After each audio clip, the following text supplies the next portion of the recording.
Today on Chloe's Inbox. Hi, DJ Chloe. It's been a while since I asked for an advice. Now, eto na naman ako at hihingi na naman ng mga payo sa'yo. I have a girlfriend now and we have been together for a year already. We started out as friends hanggang sa naging close kami sa isa't isa.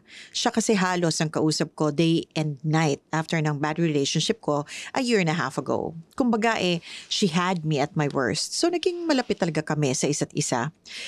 Until dumating ang time na tinanong ko siya na subukan namin na maging kami. Siyempre, tumawa lang siya. May boyfriend kasi siya abroad. Ang sabi ko naman, itry lang namin ng 1 week. Kapag hindi naging okay ang setup, tapusin na. So dumating ang 1 week at naging 1 month hanggang eto na nga, umabot pa kami ng 1 year and 1 month. The problem is, may boyfriend pa din siya sa abroad na hindi niya mabitawan. I know it is not about money kaya ayaw niyang bitawan yung guy.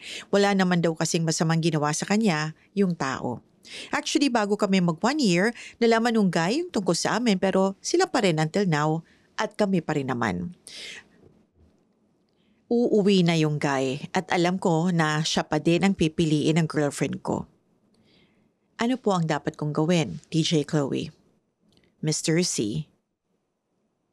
Parang hiyang ka sa magulo, Mr. C. So alam mo talagang siya pa rin ang pipiliin ng girlfriend mo. Tinanong mo ba siya? Or assumption mo lang ito? Itanong mo kaya muna bago ka, alam mo yon, bago ka mag-isip ng kung ano-ano or magdrama. Pero baka kasi ramdam mo rin naman. Pero, you can always ask.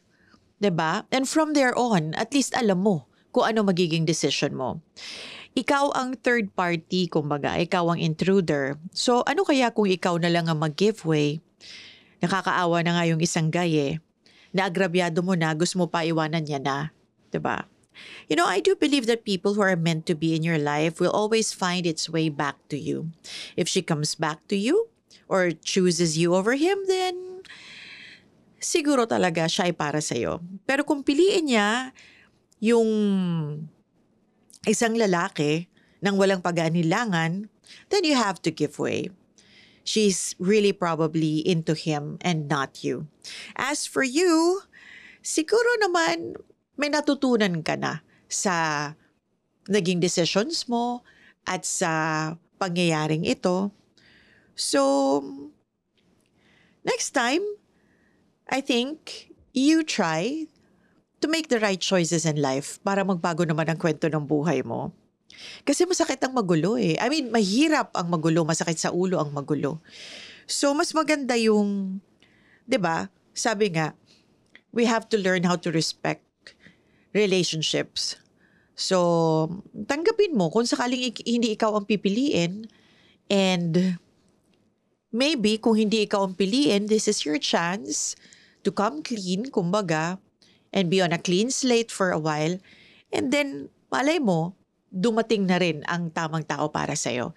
Kasi siguro hindi siya dumarating dahil busy ka sa sitwasyon mo ngayon. So, yun lang. God bless you, Mr. C. Sana ako'y nakatulong. Hey, thanks for watching! For more exclusive videos and artist interviews, you can check out our videos by clicking here. And don't forget to follow us on our social media accounts too. Links are in the description below.